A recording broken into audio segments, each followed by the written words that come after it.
Now I found quite an easy way of folding this stuff. You just bend it on one of these shapes that you've got, one of these corrugations on it, and just press firmly down, and it gives you a good 90. Okay.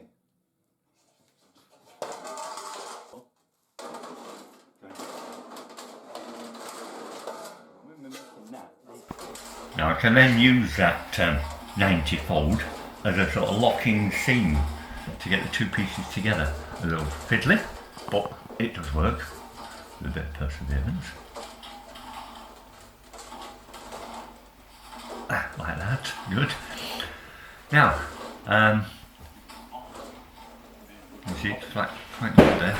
Now next thing is I need to look about the size. Now I was planning on it being 180 overall, but then thinking about having slopes and such, I'm going to aim at 190. Not a 185. I think I'll just double check that. I think 185 is what I'm probably going to be aiming. That's the highest point of the building. Yeah, 185. That'll be good enough. That's fine.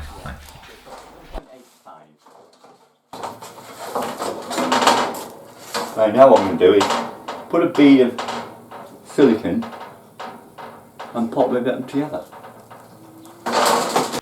Now as I'm using silicone in this joint, drill first.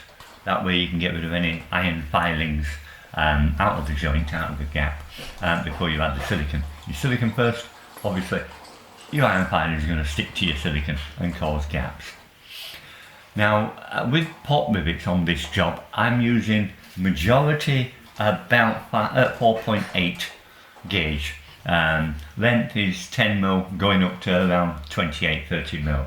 I've done a couple of smaller ones, but mainly 4.8 gauge.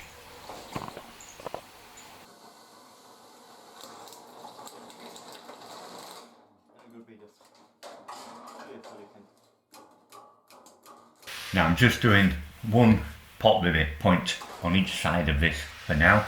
The second point I'll leave, and because I will be joining that strip to the next board, so I need to keep it clear. Or if I end up not doing, then I can do it at that point. But so it's not in the way, I'll leave that bit until later.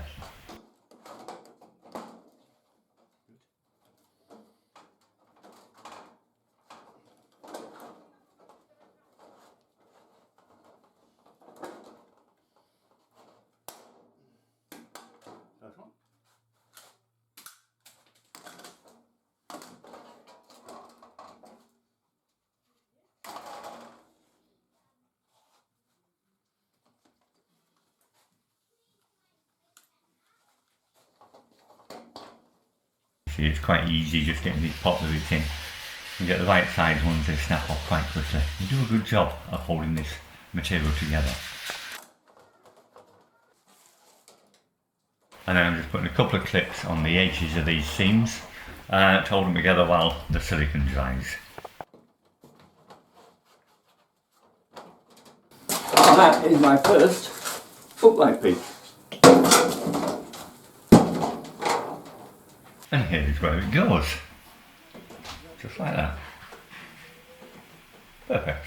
Now just to clarify on the size of these sheets, they are actually 1.3 metres tall, 5.45 wide. And as I want the shed to be 1.85 tall, I will be cutting quite a few of the sheets in half and joining them.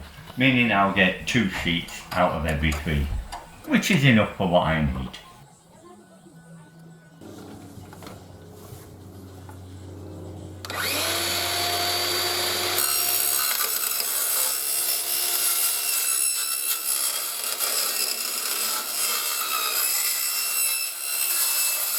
Now I'm using the same saw steel blade setup that I used when I was doing my steel conservatory roof, if you remember watching that video. If you don't, then please go watch it.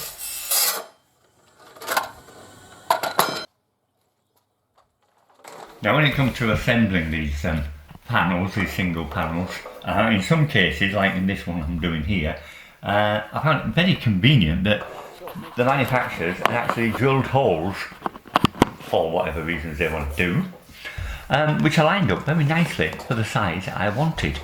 So it meant initially I had a couple of holes I didn't have to drill, so I got straight on with silicone in it and port riveting these two particular boards together.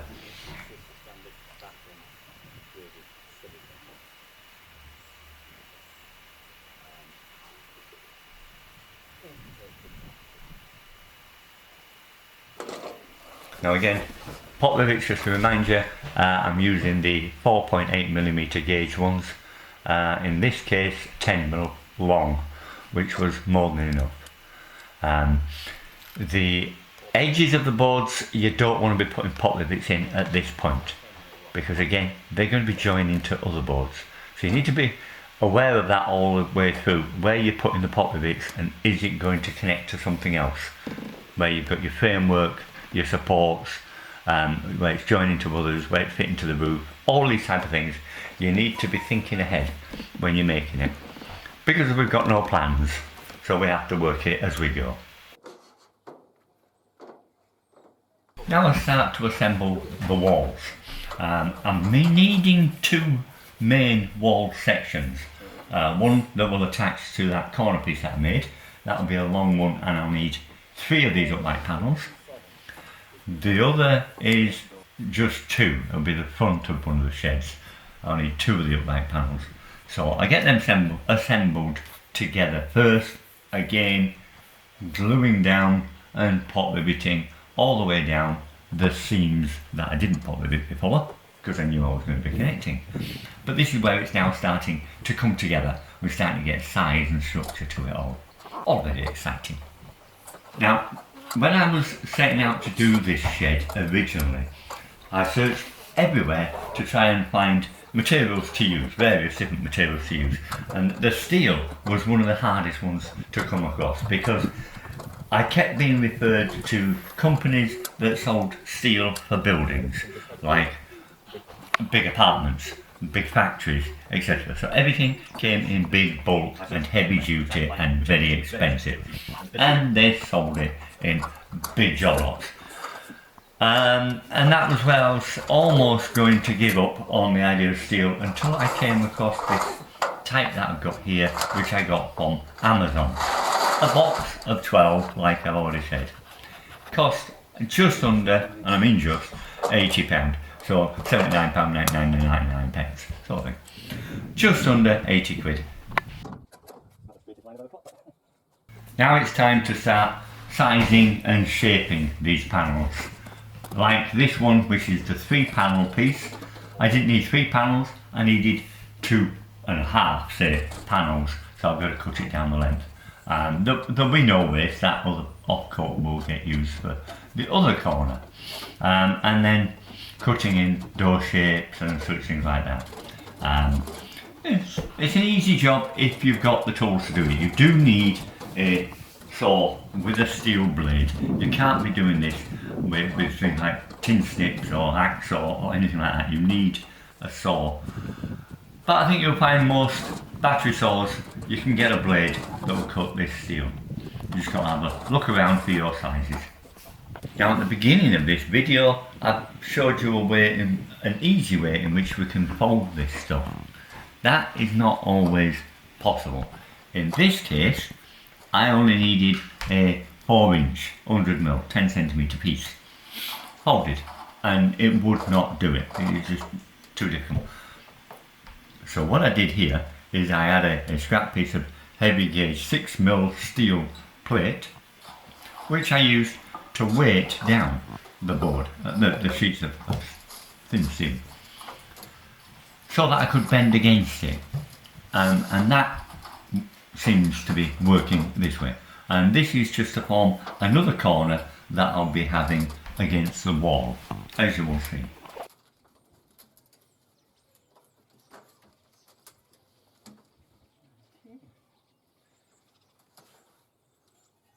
Now I'm starting to form one of the doorways. Now the doors are only going to be 165 high. It's just a standard size height for this type of shed. I took measurements off the shed I've got, and I'm basing it on that. I need to have runners running along the top above the doors, and that's got to be allowed for. So we need it to be a little bit higher than the doors. So I cut this, and then I can then fold what's left to give me a nice clean, non-sharp edge. Because it's a doorway, we're going to be going through it. You don't want this stuff sharp. And it seems that whenever you cut it, it's very sharp. So the best bet is to just fold it over and then file off the edges. And it gives you a nice, safe edge.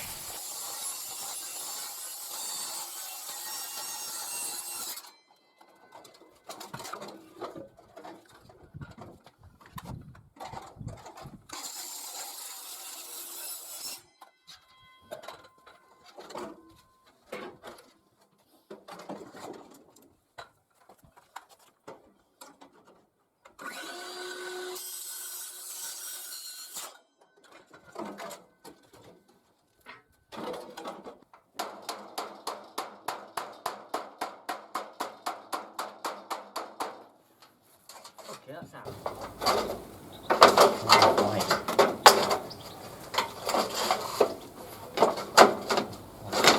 Yeah, that'll be better. That'll be better, 2 pages.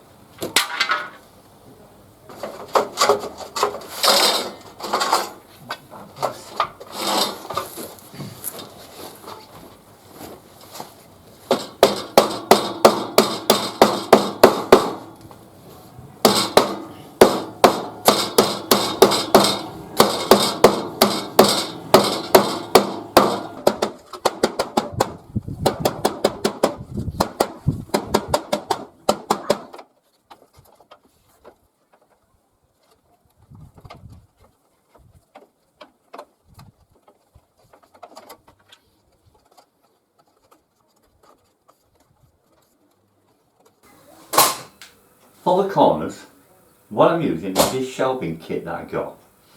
It comes with these very nice shiny aluminium corner pieces, half-size ones, but it also gives me these as well, the cross pieces of the shelving, which, if you can imagine, if I double them up and then pop rivet them through the body of the steel, it's going to strengthen the steel sheet up tremendously.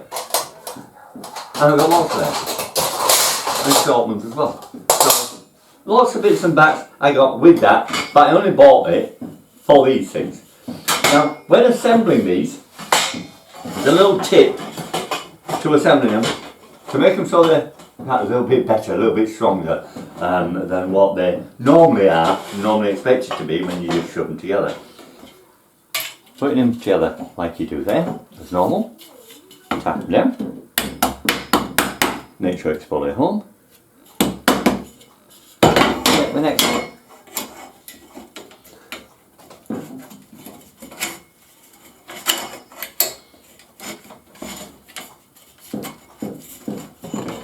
And again,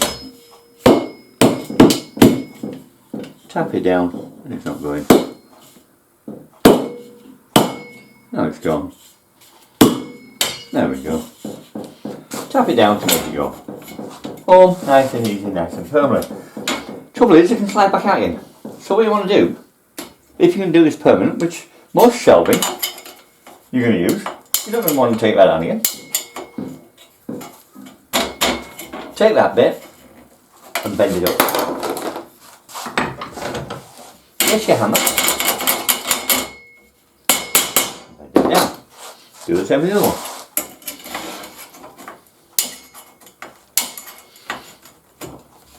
Be careful, they're not easy to start to get hold of and you might slip. So be careful what you're using for the job. Then when you've done that, making sure it stays tightly together, put it onto a flat surface, a hard flat surface like the steel. Turn it down again, not on the steel. Like the steel of your vise. And flatten that out completely. And the next one, keep it up. You see, that's nice and flattened in. Do it with the other side.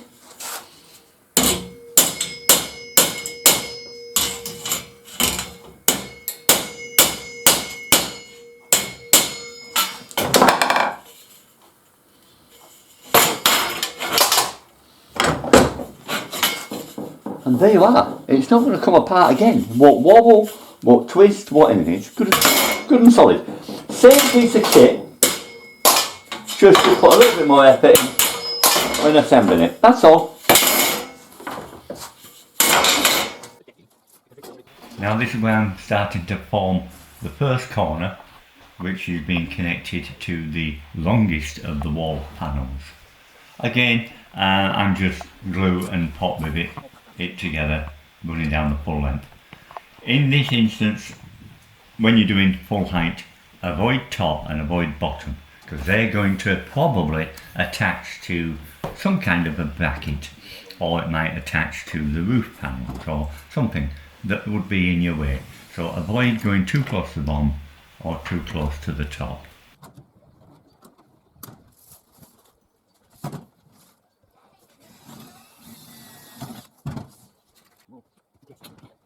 Now for them corner brackets that I've just put together from the shelving, you'll see here is the first example of what I'm using it for.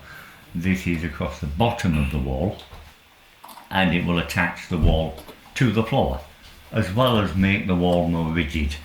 I'll pop with it to this, and then this, and it'll be just a little bit proud of the seal, and it'll sit on the floor, the concrete floor, and be drilled down to the floor, anchoring it all together and to the floor.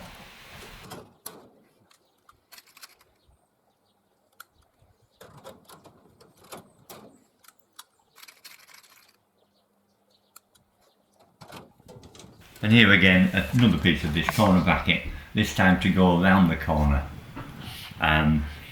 strengthening the corner part.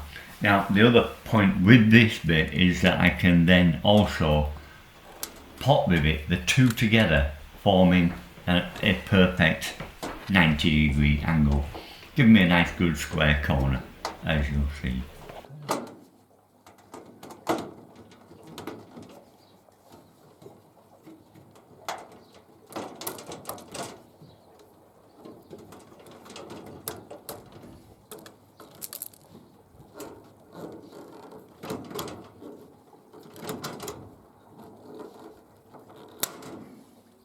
Corner piece.